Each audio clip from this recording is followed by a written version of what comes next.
Good morning, everybody. Hi, my friends. I hope you had a really nice long Memorial Day weekend. The weather was wonderful. I hope you guys were able to get outside and go play a little bit. I know at my place, my pool is finally open, so I'm very excited to get to go swimming. And I know a lot of my otter friends love to go swimming too, so hopefully those will open for you too. But I'm very excited because last week the teachers, we got to go into the school and we had to close down the classrooms, which were sad. But while I was there, I picked up one of our favorite books, our Dr. Seuss book. So guess what I'm going to read today, my friends? My favorite Dr. Seuss book that I read to you guys all the time. Do you remember what it is? Called The Grinch Stole Christmas. I know it's not close to Christmas at all, but you guys know that I love this book so much. I read this, parents, to basically them like every day before nap time when I get the choice to pick the book.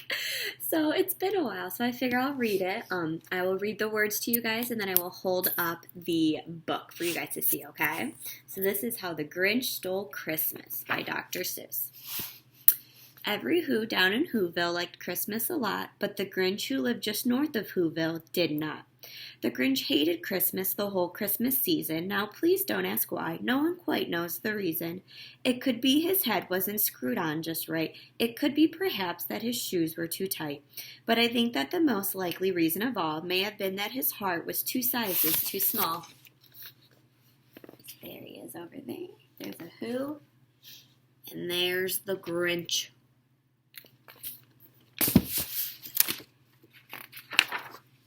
But whatever the reason, his heart or his shoes, he stood there on Christmas Eve hating the Whos, staring down from his cave with a sour, grinchy frown at the warm-lighted windows below in their town.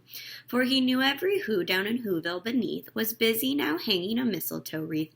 And they're hanging their stockings, he snarled with a sneer. Tomorrow is Christmas, it's practically here. Then he growled with his Grinch fingers nervously drumming, I must find some way to stop Christmas from coming. For tomorrow, he knew, all the Who girls and boys would wake bright and early, and they'd rush to their toys. And then, oh, the noise, noise, noise. That's one thing he hated, the noise, noise, noise.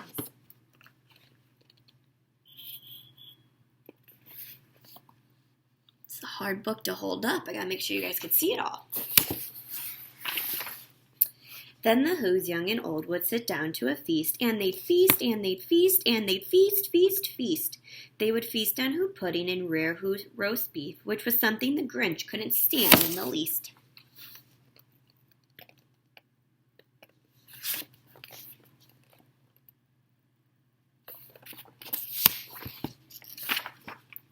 And then they'd do something he liked least of all. Every Who down in Whoville, the tall and the small, would stand close together with Christmas bells ringing. They'd stand hand in hand, and the Whos would start singing. They'd sing, and they'd sing, and they'd sing, sing, sing. And the more the Grinch thought of this Who Christmas sing, the more the Grinch thought, I must stop this whole thing. Why, for 53 years I've put up with it now. I must stop this Christmas from coming. But how? Then he got an idea, an awful idea. The Grinch got a wonderful, awful idea. I know just what to do, the Grinch laughed in his throat, and he made a quick Santa Claus hat and a coat. And he clucked and he chuckled and he clucked with what a great Grinchy trick. With this coat and this hat, I look just like St. Nick.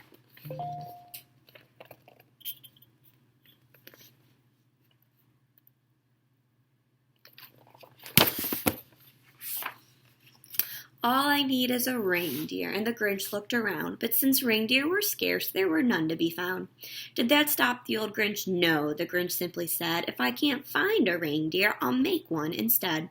So he called his dog Max, then he took some red thread, and he tied a big horn on the top of his head. Then he loaded some bags Then he loaded some bags and some old empty sacks on a ramshackle sleigh, and he hitched up old Max. Then the Grinch said, giddy up, and the sleigh started down toward the homes where the Whos lay a snooze in their town.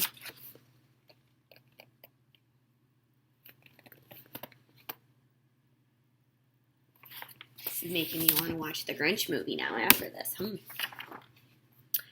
All their windows were dark, quiet snow filled the air, all the Whos were all dreaming sweet dreams without care, when he came to the first little house on the square. "This is stop number 1," the old Grinchy Claus hissed, and he climbed to the roof, empty bags in his fist. Then he slid down the chimney, a rather tight pinch, but if Santa could do it, then so could the Grinch.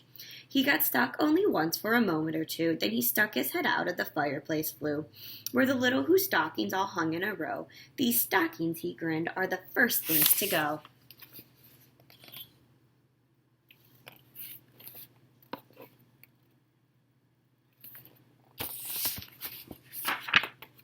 Then he slithered and slunk with a smile most unpleasant around the whole room, and he took every present: pop guns and bicycles, roller skates, drums, checkerboards, tricycles, popsicles, and plums. And he stuffed them in bags, and the Grinch very nimbly stuffed all of the bags one by one up the chimney. Then he slunk to the icebox, and he took the Who feast. He took the Who pudding, he took the roast beef. He cleaned out that icebox as quick as a flash. Why, that Grinch even took their last can of Who hash.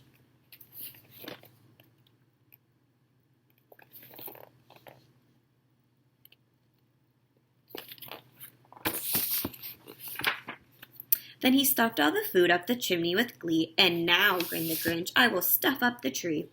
And the Grinch grabbed the tree and he started to shove, when he heard a small sound like the coo of a dove. He turned around fast and he saw a small Who, little Cindy Lou Who was no more than 2. The Grinch had been caught by this tiny Who daughter, who got out of bed for a cup of cold water. She stared at the Grinch and she said, "Santa Claus, why? Why are you taking our Christmas tree? Why?"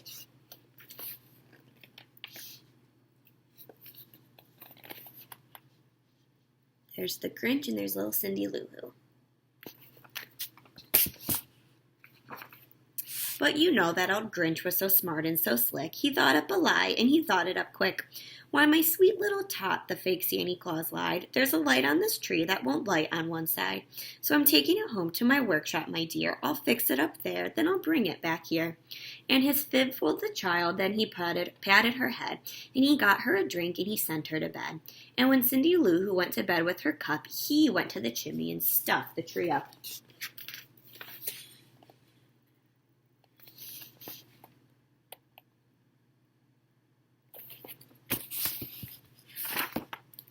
Then the last thing he took was the log for the fire. Then he went up the chimney himself, the old liar. On their walls he left nothing but hooks and some wire, and the one speck of food that he left in the house was a crumb that was even too small for a mouse. Then he did the same thing to the other Who's houses, leaving crumbs much too small for other Who mouses.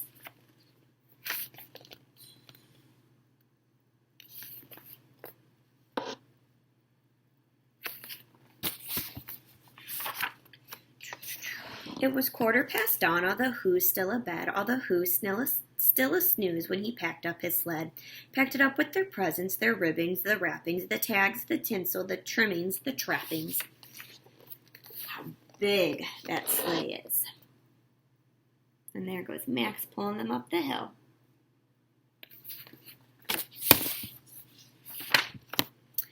3,000 feet up the side of Mount Crumpet, he rode with his load to the tip-top to dump it. "Pooh, pooh," to the Who's he was grinchily humming. "They're finding out now that no Christmas is coming. They're just waking up, and I know just what they'll do. Their mouths will hang open a minute or two. Then the Who's down in Whoville will all cry boo-hoo." "That's a noise," grinned the Grinch, "that I simply must hear." So he paused, and the Grinch put a hand to his ear.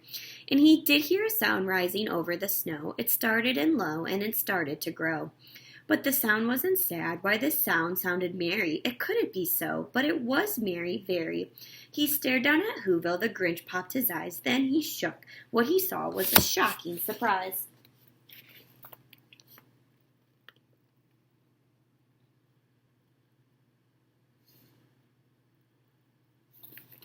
A lot of pictures in that page. Every Who down in Whoville, the tall and the small, was singing without any presents at all. He hadn't stopped Christmas from coming. It came somehow or other. It came just the same. There's all the Who's singing.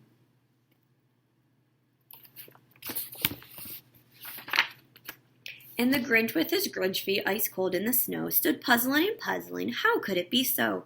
It came without ribbons, it came without tags, it came without packages, boxes, or bags. And he puzzled 3 hours till his puzzler was sore. Then the Grinch thought of something he hadn't before. Maybe Christmas, he thought, doesn't come from a store. Maybe Christmas, perhaps, means a little bit more. And what happened then? Well, in Whoville they say that the Grinch's small heart grew 3 sizes that day. And the minute his heart didn't feel quite so tight, he whizzed with his load through the bright morning light, and he brought back the toys, the food, and the feast.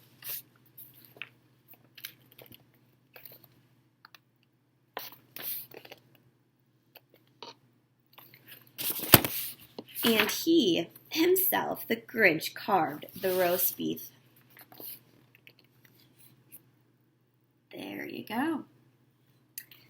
The end. I tell you, I never get tired of hearing the Grinch. So, we are officially done with Haggerty, guys. Good job. So, this week, me, Miss Lauren, we decided that we're going to take a break from Haggerty. We're not sure yet if we're going to pick it up during the summer or not, or what's going to happen. But for right now, you guys are done with Haggerty. So, good job. I'm so proud of you. So, we'll continue to post some stuff for you guys to do. I'll keep reading some of these books that we usually read during nap time since I got this. But yeah, I hope you guys are doing great. I miss you all so, so much. And I hope you guys have a great week. I'll see you later. Bye.